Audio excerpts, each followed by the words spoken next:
Agência Atucida Limanolo notos nain atustolo siano resinualo e Austrália pronto emprega Timoruansira lehusi programa mobilidade laboral.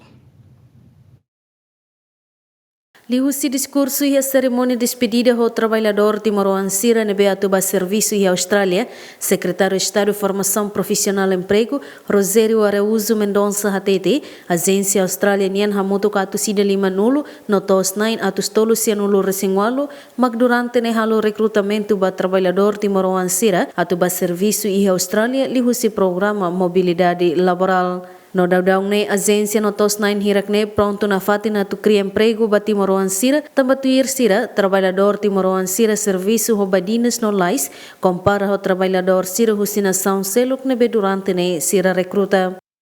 Informamos banai presidente konaba programa mobilidade laboral by Austrália hagusi 2012 mai toi 2026 Alessa oing introdução a teteona kata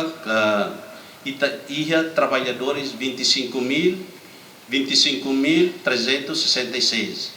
Agora, os trabalhadores nebe maka 25.000 nene, mais os agências 150, hotos 398, ne maka halo recrutamento ba itanet trabalhadores sirane.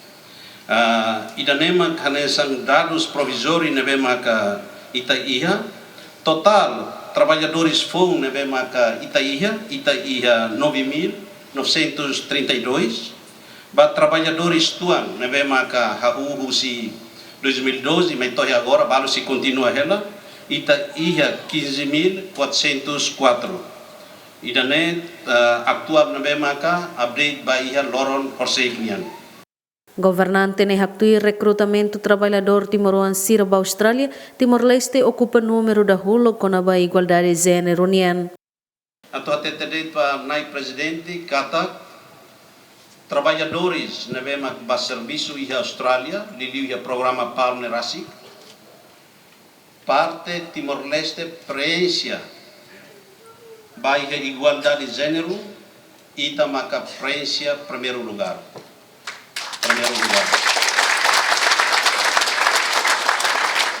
Iha Ásia Pacífico sanulu nene itamak preensias primeiro lugar.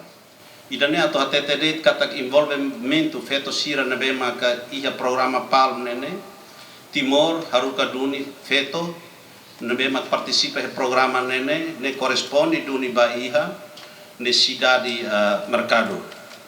Tu relatório oficial nebe disponível to fulang março tinane trabalhador Timoruan nebe ativo hela serviço e Austrália lihusi programa Palm hamuto klio rehun lema trabalhador Timoruan sirene maioria serviço e área agricultura no horticultura serviço e fábrica processamento nan no mostau matamba e macatuas no ferik e centro kai huma equipa cobertura GMN